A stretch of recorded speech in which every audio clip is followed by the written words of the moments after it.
Hi, I'm Anna McEwen, and this is The Epic Narrative. And now, my dad, Bob Switzer. Wow. Oh man, this is a great story, isn't it? I mean, we left off, right? Joab, he goes to Gershur, probably takes 2-3 months to to go to Gershur and bring Absalom back. Absalom sets up house again in the city. He's got his family there. He can connect with his brothers, but he can't connect with David. And this is significant. Because he can't go see the king.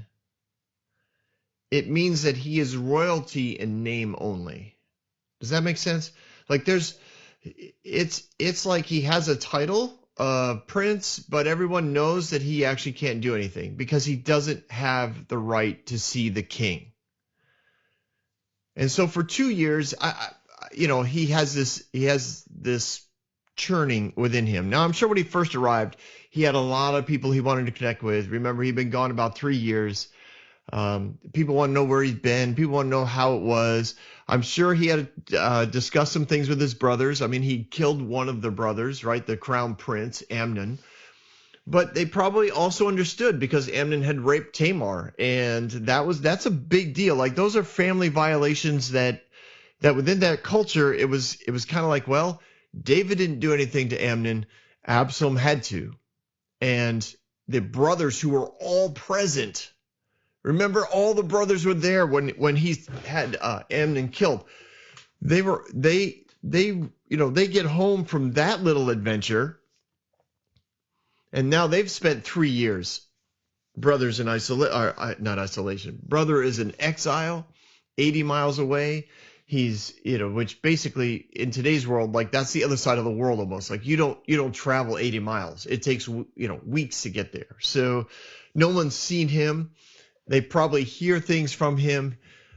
They might have even had a few discussions. I think they probably had a few discussions because David spent those years longing. Bob, use the words that didn't mean what you want to say. He spends those years longing for Absalom, and I'm sure at some level the brothers understand that, and they put that together in their own minds, and eventually they kind of know, listen, it's going to be fine. Like if Absalom comes back, like we understand what he did. It's not cool, but it's also not cool what Amnon did. So that's really between them. It's not between us, and Absalom finished the project. Dad didn't do anything. He provides everything. We get it. He's a wonderful guy, and clearly all, his wives seem to think he's pretty good, except for Michelle. But he's kind of absent from our lives anyways. So it was really up to Absalom to decide what was supposed to be done, and he did it. And I'm guessing Joab was aware of this. They might have even talked to Joab. Remember, Joab is a nephew to David, so he's connected to all the brothers. I don't know how. Cousins, second cousin, first uncle, third cousin, twice uncle removed. I don't know. Anyways, he's connected. I'm sure that they had a few family conversations because remember, Joab's been listening to David pine for Absalom for years.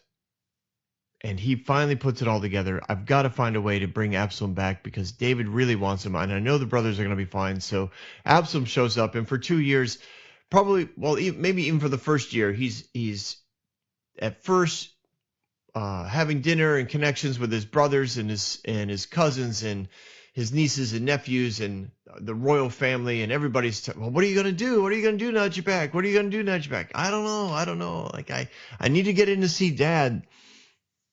And then after a year of that, he's out at various gatherings. He's connecting with people that in the marketplace, and they're all like, "So what are you going to do? Can you make this decision?" He's like, "No, I actually don't have any authority. I'm just here. I'm just happy to be back. Just happy to be back." And I personally think that toward the second year, I think that's when Ahithophel started to interact with Absalom. Because it doesn't happen in this chapter. The next chapter, we'll see. There is stuff that gets put into motion. It starts in this chapter, but it really goes into motion in the next chapter that doesn't just happen without a lot of preparation and a lot of conversation and a lot of innuendo and a little bit of deceit. And I think Ahithophel saw in Absalom the figurehead he needed to have not a military overthrow, but to have a political coup, to, in essence, put somebody in charge of the country and have enough of the leadership of the country fall into alignment that the rest of the country just says, whoa, I guess David's out. And I think he looks at Absalom and he says, I think that's my man. He's got enough hunger. He's got enough ideology. Oh man, do young people have ideology? They know exactly how everything should be done. Am I right? It's so interesting to watch, especially protests. And I've watched protests my whole life, and I'm an old man. Everyone who protests always knows the right way to do things. Like, abolish this, stop doing that. No more oil drilling. We're going to blow up all the oil rigs. And it's like, no, you can't just, it's great ideologically. Yes. Oh, no more oil. We can all live without it. No, you actually can't. And we don't have to. Do we need some more education on what it's doing to the world? Probably. Do we need to understand, what regulations might help us treat the world better? Yes, absolutely. Should one country be the only one who does all the regulations? No, it should be a worldwide thing. But it's complicated unless you're an idealist. And then an idealist or a visionary, they're all like, well, just do it. Just let's make a decision. Boom. Stop everything, or burn it all down, or stop funding that particular group of people. We'll just do away with them. Well then who's going to do what they do? I think I talked about this in a really early podcast. I forget which one it was. Because even though I'm pre-recording all this pretty much one day after the next, an episode every day, it was that long ago that even I don't know when it was. But we talked about so many terrorists and insurgents. They can go in and it's easy to blow up the government buildings and tear down the police state. And then what? And then everybody lives in poverty because nothing's getting done. And everyone lives in fear because there's no one to stop the bad guys from raping, pillaging, and destroying. And it becomes mob rule. It's one of the beautiful things about the country is that it's a republic, not a democracy. And the difference is huge. But most people don't know that. At least usually the idealists don't. They don't know it. They're like, no, I'm an idealist. If we all do it my way, then everybody would be happy. And that's exactly the type of person that Ahithophel's looking for, and what he sees in Absalom. Somebody who is idealistic, somebody who is we'll read the next verse, right? Verse 25 of 2 Samuel, chapter 14. In all Israel there was not a man so highly praised for his handsome appearance as Absalom. From the top of his head to the sole of his foot, there was no blemish in him. I mean, honestly, people, what an amazing thing to have written about you in the Bible. I mean, if you're going to have it written, don't have it written in a yearbook. There's a lot of people who have no idea what a yearbook is, but don't have it written on the internet, because who cares? It's going to get buried. That's basically what yearbooks do. They get buried in a library somewhere. and then in a box because you moved, and then the box is never opened. And then literally at your funeral, everybody's going through your old boxes and they pull out this old yearbook. They're like, what is this? Oh, look, it's a picture of great great grandpa. They're like, what are these things? A yearbook. Oh, look, somebody thought he was cute. Oh, look, somebody says they love him. Oh, isn't that sweet? No, Absalom has this written in the Bible, a book that is going down through the ages. #1 bestseller for like 100 years or something like that. It's crazy to have this written. He was flawless. His entire body was flawless. He didn't just have a beautiful face. He didn't just have amazing hair. It was everything. Although his hair he was known for it. It was evidently very long. It was heavy or thick. It might have even had some wave to it, a little body to it. And he probably accentuated it. It was probably tied back and soaked in various, not soaked, but treated with various oils and conditioners so that it was smooth and wavy and shiny, and it was distinctive. And for 2 years, he's wandering around. Life at home in Jerusalem. He has a wife. He has 3 sons, by the way. 3 sons and 1 daughter. What does he name the daughter? He names her Tamar, after his sister who was raped. Who, by the way, is also still living in his house. And she probably never left. She lived her life just totally destroyed by the rape. And don't even start. If you're one of your thoughts is, well, she should have gotten over it. That is not your call, bro. That is not your call. She didn't get over it. And culture had a lot to do with that. Her brother thought she should get over it. Remember Absalom's result, his reaction after she tells him everything, he's like, you need to stop crying. You need to not let this destroy you, and you need, basically get on with your life. And she never did. She stayed in that house. So she's there. And then during that time, he ends up with a daughter, and he names her after his sister, which I think is pretty significant in that he still wanted to try and bring healing and redemption to that name. He wanted that name to be known in a positive light, because it literally, much like he's known as this beautiful man, Tamar's known as the woman that was raped by her half brother. It's not a great reputation. And she was beautiful as well. She, came from the same gene pool as Absalom. She was distinctive. She stood out. But Absalom was beautiful. Absalom was so good looking. Like, he's one of those guys that every girl would think, dang. And every guy would think, wow. I sure am glad we have arranged marriages in Israel, because none of us stands a chance if Absalom was still single.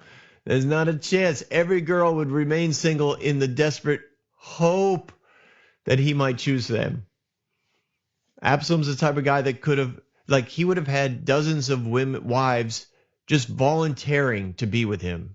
Just, yes, I'll marry you. I know it's complicated and it's terrible, and I shouldn't have more than one wife, but I'll be one of your wives just for the sake of being connected to you, that I could have children from you. And he cut his hair. Oh, the next verse. Whenever he cut his hair, and he used to have his cut once a year because it became so heavy, and it would weigh 200 shekels. What? Yeah, you want to know how much that is? 5 pounds. Do you have any idea how much hair you have to have it weigh 5 pounds? That's a thick, long braid off his head.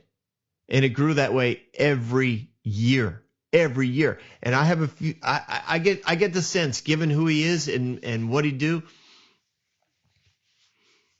he made a show of it. And there was people who probably bartered, traded, auction for that hair because it was perfectly kept and it was conditioned and it was smelled amazing. Oh yeah, this guy was 3 sons and a daughter. So daughter's name was Tamar. She was a beautiful woman. Imagine that. That's the next verse. A beautiful woman. Yeah, he came from a good gene pool, real strong gene pool. But what's he going to do? All this is going on. 3 sons and a daughter. Long hair, beautiful man. Everybody knows it. But he feels empty inside. He is royalty only in name. He cannot get in to see the king. He cannot make things right with his father. And remember now, he again, he's a patient, calculated tactician when it comes to politics. As calculated and as brilliant as his father is in military tactics, Absalom was that way when it came to political tactics. And that's why I think Ahithophel was drawn to him, because he knew he could appeal to Absalom's understanding, the long-term understanding of what it would take to overthrow his father. But the first thing Absalom had to do was get access to his father. He had to become somebody who was recognized more than just in name only or for his good looks. Purpose is an amazingly, purposeful thing. Yeah. Purpose is something that if you don't have it, if you don't know why you're doing what you're doing or what you want, by getting it done, it'll eat you alive.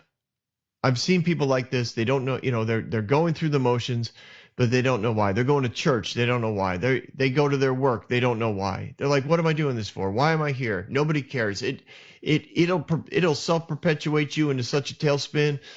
You'll end up depressed, despondent, rejected. You're constantly feeling like a failure. Like, this is the direction that Absalom's going in. But he knows if he can get in to see his father, that can change. And I believe that was Ahithophel's pull. He's like, I think he talks to Absalom, and Absalom says, I can't do anything. My dad won't see me. Ahithophel says, then get in to see your father. How? How am I supposed to do that? And he says, you'll find a way.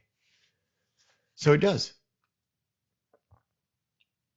He does. He sends for Joab. Now, Joab knows why he's being sent for. He knows. Joab was his advocate. Joab was, a relative. Joab had access to the king. Joab was the easiest on-ramp to David. Joab was the one who put together the whole drama with the actress in order to get Absalom back to the city. But evidently that's where Joab had stopped. He was done. He did his best. He got Absalom back to the city. He got David to see that there was a way to show mercy to his son and not to kill him for killing the crown prince, yada, yada, yada. And Joab was done.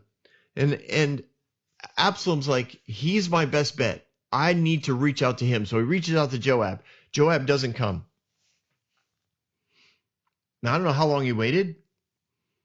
I'm guessing it was maybe a week, maybe a month. But he sends it to him again. And Joab doesn't come again. Listen, Joab understands military tactics. He understands military strategy, and he's aware enough of diplomacy to know that he's not going to get sucked into the politics of being summoned by someone who has no power. He's not going to be seen as a guy who shows up when Absalom calls him, because Absalom has no authority. David's in a good situation with the nation and with Absalom. Joab's in a good situation with David. He helped David see a way to bring Absalom back. He set up Absalom nicely in the city. Absalom can do just about anything he wants, but he doesn't, have authority in the politics, but whatever. David's in a good situation. Joab's in a good situation with David and the nation. Absalom's in a good situation. There is no reason for Joab to go trottling out to Absalom's house when Absalom calls him. And he knows that if he does this, if he just shows up when Absalom calls him, it's going to look like Absalom has power and authority. Joab at this point does not want to look like he is shifting any sort of power and authority from David to Absalom. This is really important. And Joab understands that. So he doesn't show up the second time he's summoned by Absalom. And I'm thinking, if I'm Absalom and I believe he's getting some advice from Ahithophel, Absalom's like, listen, I tried, okay? I sent for him twice. He won't come see me. Ahithophel says, not good enough.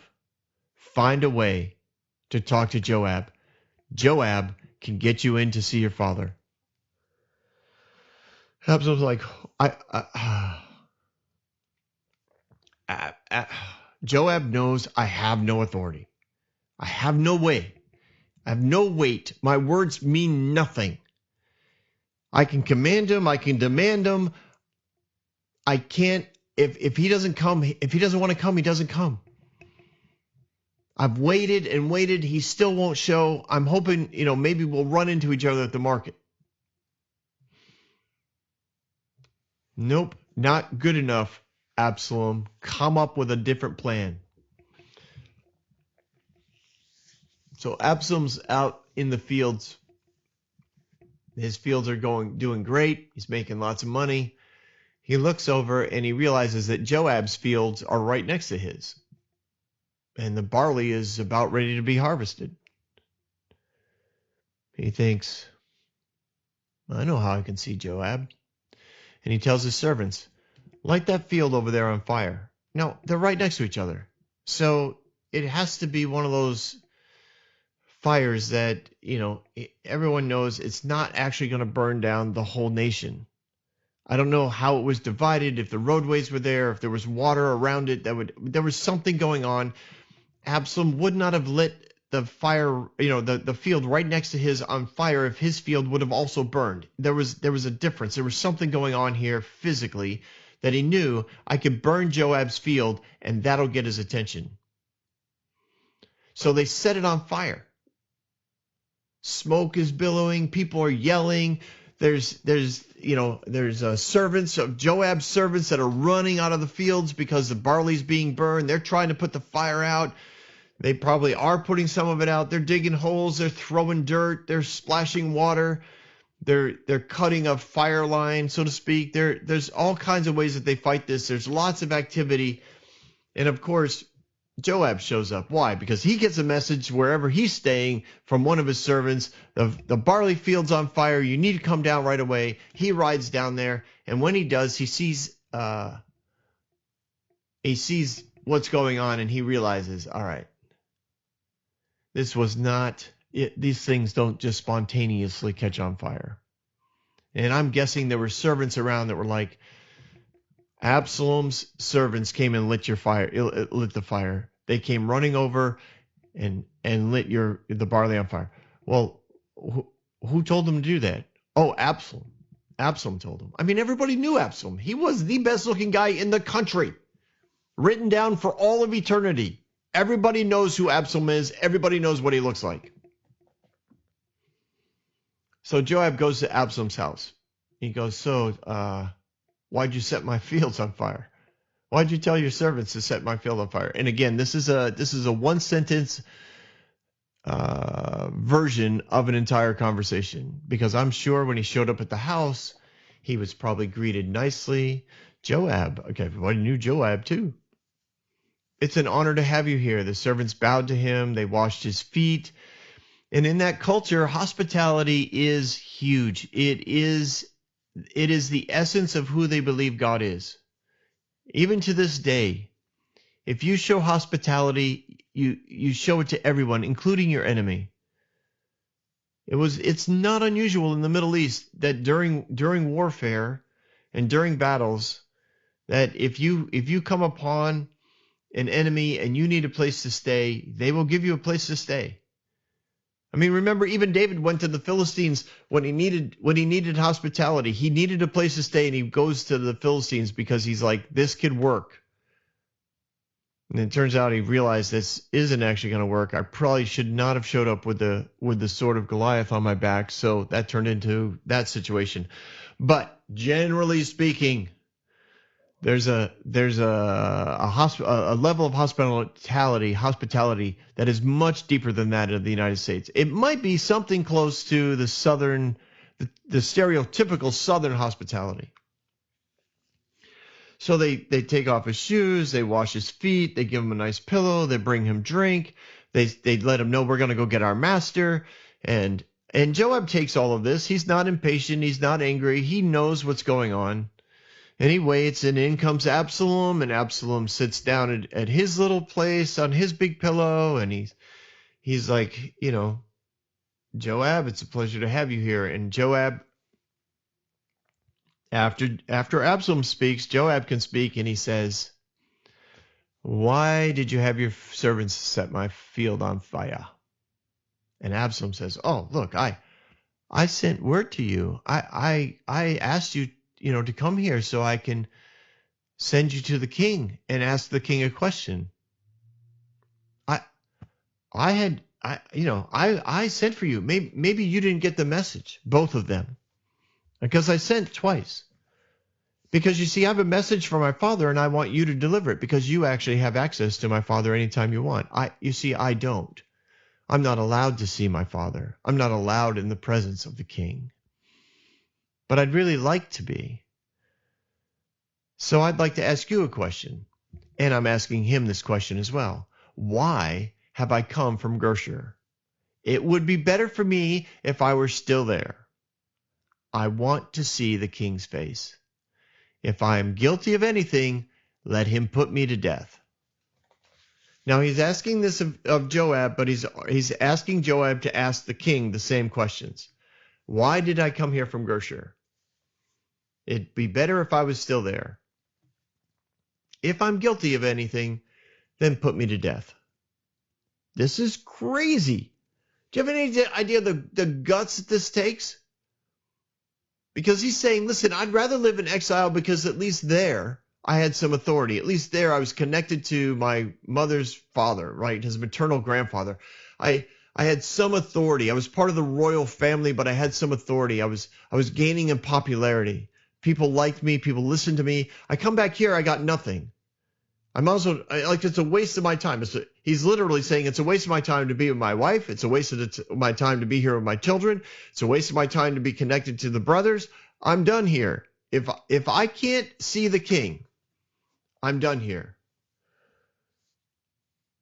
Wow. Now he knows what he's doing. And when he says, if I'm guilty of anything, let him put me to death. This is an all or nothing play. This is he's a very patient gambler, and this is everything to the middle of the table. He's playing his hand. Why? Because he is guilty.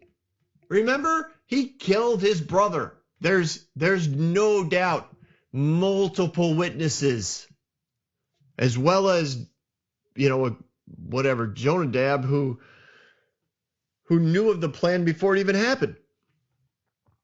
This is a big deal. This is a big deal. He knows how to play this game. Tell my dad to kill me if I'm guilty. Now he knows David's not going to kill him because David didn't do anything to Amnon. And David knows that because he didn't do anything to Amnon, Amnon got killed by his brother. So David feels some level of responsibility for Amnon's death because he didn't do anything. He didn't discipline him. He longed to do something, but he was captivated by fear. What can I do? I can't kill him. He's my son. Absalom's like, I know Dave's not going to kill me. I know Dad's not going to kill me because I'm his son. He didn't kill the guy who raped his daughter. He's not going to kill the guy who killed him for raping his daughter. Oh man, this is a big power play. That's what this is. But if he's not going to kill me, then see me. I want to see the king's face. And if I'm guilty of anything, let him put me to death. In other words, I want to be put back into political relevance. That's what I'm asking for. I want to see him. I want authority. I want power. I want influence. And if I'm not guilty, then why don't I have power and influence? And if I'm guilty, then kill me. Because this is just stupid that I'm hanging around here in the city doing nothing except looking pretty. Wow. I picture Joab's face, like he's sitting there on the pillow and he listens to all of this and he knows everything that's being said. He knows the implications of what is going to happen when he brings this to David. He knows that he better have a plan because odds are David's not going to kill Absalom and he's going to see Absalom, which will put Absalom in a place of power and authority again, which means Joab has somebody else to keep track of when it comes to potential death of David. And they waited. Now picture Joab. He gets up from his little meal, goes back out to the field, the fire's put out, the servants are exhausted. He gives them all an extra dose of water or wine that night and thanks them for their hard work. He goes home. His wife's like, hey, what happened today? Heard the field got on fire. Yeah, God, it did. It got on fire. And yeah, it turns out Absalom had his servants light the fire. What? What are you going to do? Well, actually, he's been wanting to talk to me for a while, and he wanted to get my attention. So what are you going to do? Well, he wants to see David. And just by saying he wants to see David, his wife would have known he wants back in. He wants political authority. He wants a place of influence. And he said, basically, if David doesn't want to give him that, then David should kill him because sitting around doing nothing is not a game he wants to play. Wow. Seriously? Yeah, seriously. What are you going to do? Well, what can I do? I have to tell David. Well, when are you going to tell him? I'm going to tell him in the morning. Guy burns down my field. He can wait 24 hours. I don't need to run up there and do that. So the next day he goes in and sorry, he knows I'm going to keep swallowing. My poor producer's like, oh, I got to get that out of there. He listens to, or knows David's routine. He knows, where David's going to be, and he waits for the right moment. And he says,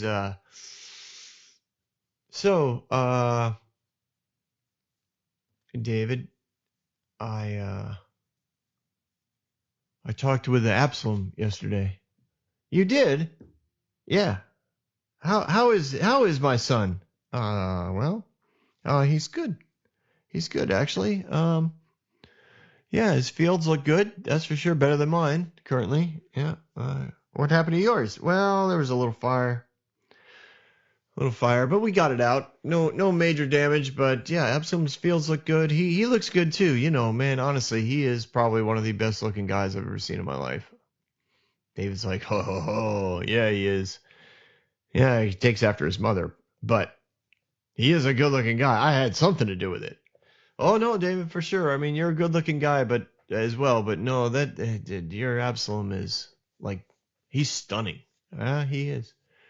Well, that's good. I'm glad you ran into him. Well, you see, here's the thing, David. There's he really wants to see you. And David probably looks at him because the way that he used that word see, he knew it wasn't just wave at him on your way by on the donkey. He wants to see you. He wants to be in your presence. He wants to be recognized as a prince who has authority and power. from the king. David probably looks at him and he goes, and one more thing. He said, if you're not going to see him, if you're going to continue to refuse him access to the royal family, then, well, not family. I know, not family. He had access to the family, but he didn't have access to the family, the God, the guy in charge. But anyways, he said, listen, if he's guilty, then don't leave him isolated from you. Just put him to death. David's like, whoa, no way. He said that? Yes, he said he'd rather die than continue living in the city without seeing your face. And David looks around and he thought, I'm going to do it then. And he probably looked at Joab and said, what do you think? Joab's probably like, he's probably thinking, I don't want to keep losing crops, that's for sure. Every time he wants to talk to me, he's got to burn something down. He probably said, it's up to you, really.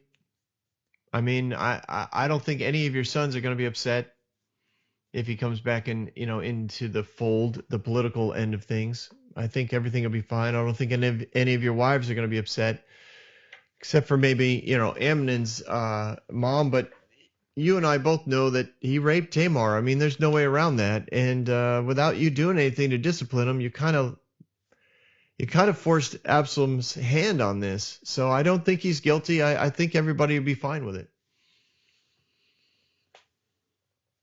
And the king summoned Absalom, and he came in. Absalom comes in. Now, I'm sure that boy is dressed to the hilt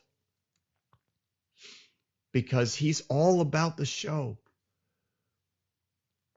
It's not from his heart. It's about politics. It's about the game. It's about finding his place so that he can vie for power. This is why I believe Ahithophel is already involved in this political coup. Yes, there is some military involved, but it's not everyone. It's mostly political. There's a lot of deception in politics, not diplomacy, but politics. Diplomacy comes from a place of authenticity and sincerity and love. Politics comes from a place of selfishness, of self-preservation and self-exaltation. And this was a move of both from Absalom's point. It was a self-preservation and exaltation. So he shows up and he looks amazing and he bows right to the ground, just face to the ground before the king. He's showing, at least to all who are watching, he's showing them that he's respectful and he's honoring. And David looks down at the floor and he sees his son and he looks around and everybody's staring at him. Some of them are probably crying because here is a son that had been in exile, a son that had been without seeing the face of his father, a son who was now going to be restored and brought into back, in full regalia and connection. And he picked up Absalom from the ground and he kissed him. I'm guessing on each cheek. And then he gave him a big hug.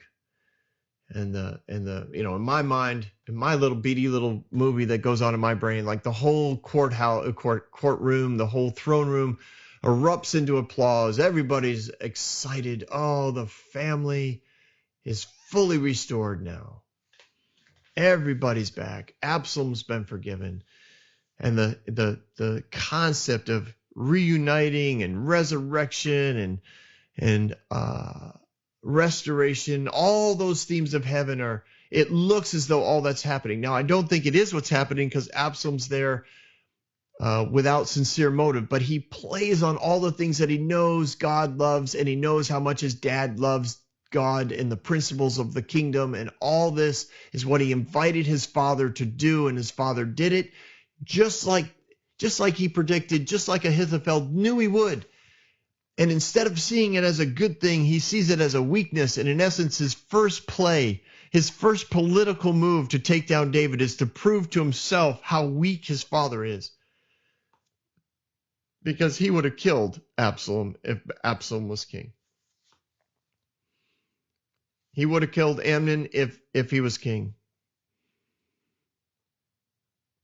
He sees David as a weak leader, a weak father, and somebody who needs to be replaced. But this was the first move that needed to be made in order for that to take place. And I believe from this point on, his plan is in motion.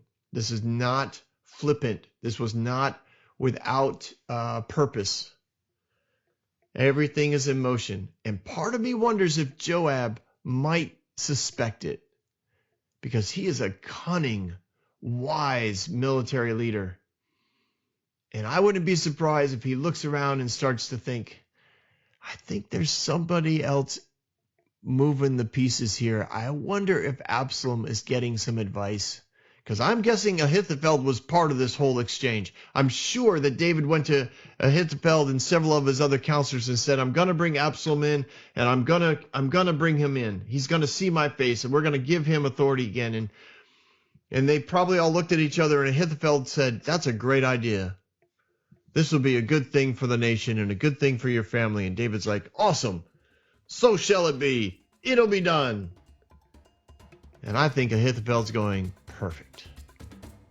He's an idiot, and he does everything I tell him. Oh man, I'm telling you, this is gonna get good. We're gonna continue the next time on The Epic Narrative.